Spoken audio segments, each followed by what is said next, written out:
The new lesson. Today we are going to discuss all about linked list. I have already prepared some notes, and based on these notes, today we will study the details of linked list. First of all, here is a definition for the linked list. It says a linked list is an ordered sequence of nodes, which each node consists of a data value and a pointer to the next node. Let's consider this list in picture. Uh, it says that the list is a sequence of nodes, a collection of nodes. For example, if you can consider this uh, one as a node, this one as a node, and this one as a node. And a collection of them or a sequence of these nodes are called a linked list. And there is a condition that each node is pointing to the next node. For each node has two ports. One port is the data value, and the other port is a pointer to the next node. For example, this node has a value 12 and a pointer to the next node. Similarly, this one, and similarly, this the last node. It has two ports: the data value, which is 37, and the pointer, which it points to null because it is the last node in the list. So now, how do we represent this linked list in programming?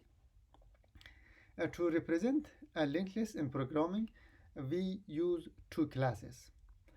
Technically, when we talk from a programmer perspective, that means we create two classes, and then an object of a class, we call that a node.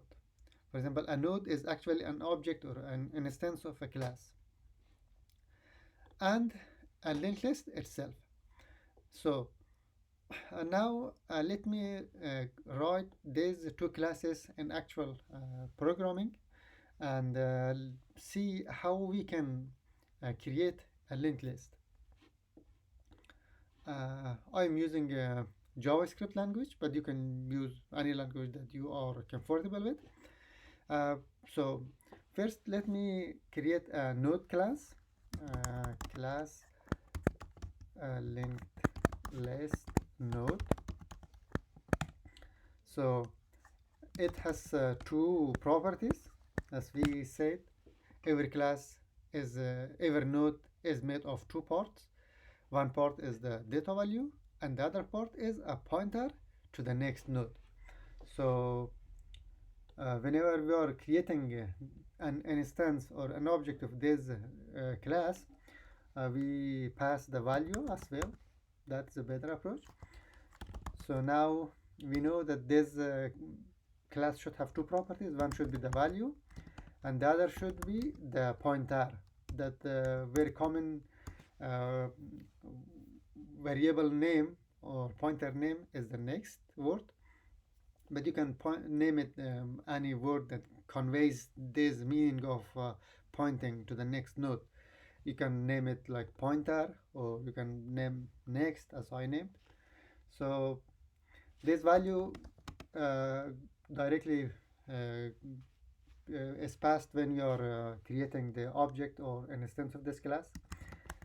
That here we have passed in the constructor, and null by default it is the next by default it has null value. But when we create some objects of this node, then we store the address of another node in this variable.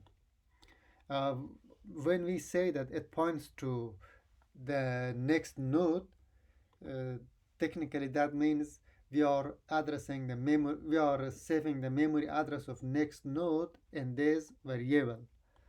So it is our node class, and also we should have a linked list class. Okay, class linked list. Okay, it has only one important property. The linked list manages list, storing a reference to the head, and providing methods for insertion, deletion, and traversal.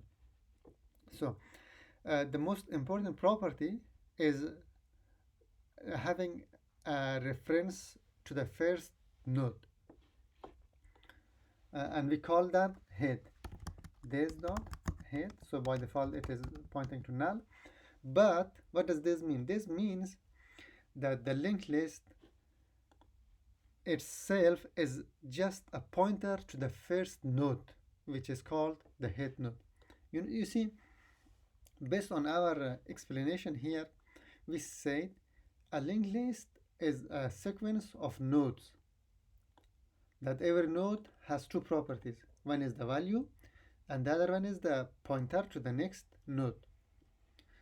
And the linked list is just a pointer which point to the first node in the list. Let me create this linked list here in this example to make it more clear. So now we have the class for node, and we have the class for linked list itself. So we need to create three objects of this node class. So I'm saying that let I name node1 equals to new linked list node. So when we are creating its object, we directly pass a value as well. So the value in the node first, the value is 12. Let node2 equals a new linked list node. The value of node2 is 99. And let node3 equals a new linked list node. Its value is 37. So now we see that here we have three objects of this node class, but still we cannot call it a list, because based on the definition we say that every node that has two properties, one property should be the value, well we are passing the value, but the other property is the pointer that points to the next node. And by that I said literally we are saving the address of next node in this next variable, like this. So let me create an object of the linked list as well. So let list equals new linked list. Now we say that the linked list itself is just a pointer that points to the first node in the list. So, and it has a property. With that property, we are pointing to the next node. Technically, that means we are storing the memory address of first node in this head variable. So now I'm saying that list.head equals to node1. So now we have created a list. This list right now has only one member, which is the node1. So we also like this, node1 has to point to the node2. That means we have to save the memory address of node2 and its pointer. So node1 dot next equals node2, and similarly with node2 dot next, node2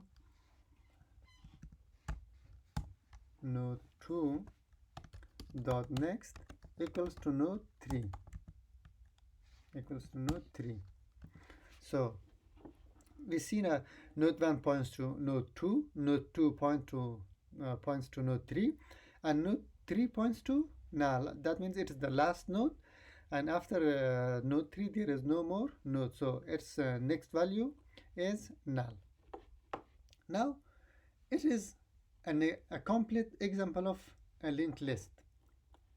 We said that in a linked list we need two classes. That one class should be the node class, which has two properties, and the other class should be the linked list itself, which technically linked list is a pointer to the first node in the list, and we define that like this. When we created the object of our linked list, Then we said this head property saves the address of the memory address of first node which is in the list. And then we created like three objects of this node class, and then now they are pointing to one another. So that means we have created a linked list. So uh, it was all about how to create a linked list. And in the next lesson, we study the details of some operations that we may face with a linked list. For example, how to insert a new node. For example, right now this list has three members, three nodes. You want to add some more. So we will work how we can add new node in the list, new members, or how to delete, or how to traverse, or how to search. Until the next lesson, have a nice time.